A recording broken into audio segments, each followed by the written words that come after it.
Tung treng tung treng treng tung treng tung treng.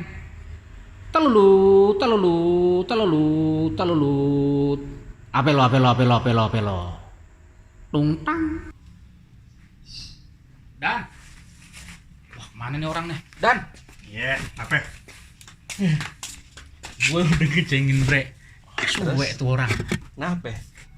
Dia nanya direct injection. Gue nggak bisa jawab. Jadi balik dong. Itu balik gue yang on. Apaan tuh direct injection? Oke, tunggu bentar ya, gue minum dulu. Aduh. Bener dah. Oke, jadi gini. Direct injection itu adalah sebuah teknologi yang tadinya injektor itu berada di luar dari ruang bakar. Namanya direct, dia ditaruh di dalam ruang bakar. Itu namanya direct injection. Keuntungannya apa? Nah, masih masuk yang kemarin nih. Hubungannya oktan. Makanya sekarang mesin turbo, kompresi tinggi kayak teknologi Nissan Skyactiv. Mazda Skyactiv. Itu rasio kompresinya sampai 14:1. Tapi dia butuh bahan bakar yang oktannya rendah. Kenapa? Karena dia pakai teknologi direct injection. Nah, direct injection ini ketika dikompresiin, yang masuk adalah cuma udara. Jadi nggak ada tuh namanya knocking tuh nggak ada. Ya orang nggak ada bahan bakar di dalamnya. Nah, jadi kapan bahan bakar masuk? Sesaat sebelum busi menyala, bahan bakar baru disemprotin melalui direct injection itu. Jadi udah nggak sempet knocking lagi, habis itu langsung dibakar.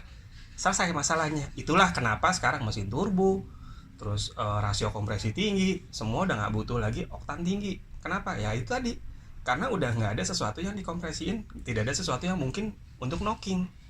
Berarti bye kompresi gitu loh maksud lo? Karena Ya, ada direct injection. direct injection. Jadi dengan kata lain, bye lah itu oktan tinggi udah nggak penting. Nah sekarang eranya adalah sulfur. Sulfur. Jadi bahan bakar dengan teknologi direct injection itu butuh Sulfur kandungan mah buat kosmetik atau sulfur di bahan bakar juga ada. Ada. Dulu ketika standar Euro 2 kandungan sulfurnya masih tinggi nih, 500 ppm. Nah sekarang dengan teknologi direct injection lo butuh bahan bakar yang sulfurnya rendah. Sulfur rendah itu standar Euro 4 itu cuma 50 ppm maksimum. Artinya sulfur ini yang bisa menyumbat karena lubangnya sangat kecil direct injection tuh. Jadi dengan lubang-lubang kecil ini kalau sulfurnya banyak dia akan cepat tersumbat. nyumbatin si direct injection.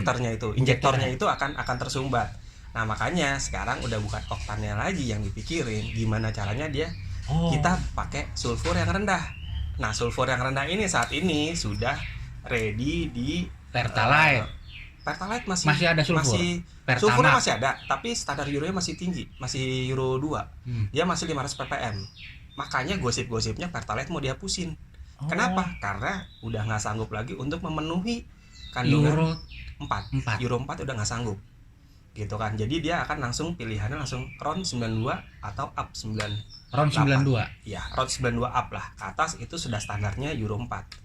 Itu yang kandungan sulfur rendah, makanya dibilang cocok nih buat mesin-mesin direct injection segala macam. Jadi Gitu. Sekarang kita nggak usah mikirin tentang kompresi, yang kita oktan, yang kita pikirin itu kandungan sulfurnya. Iya, betul. Cari bahan bakar yang kandungan sulfurnya paling rendah.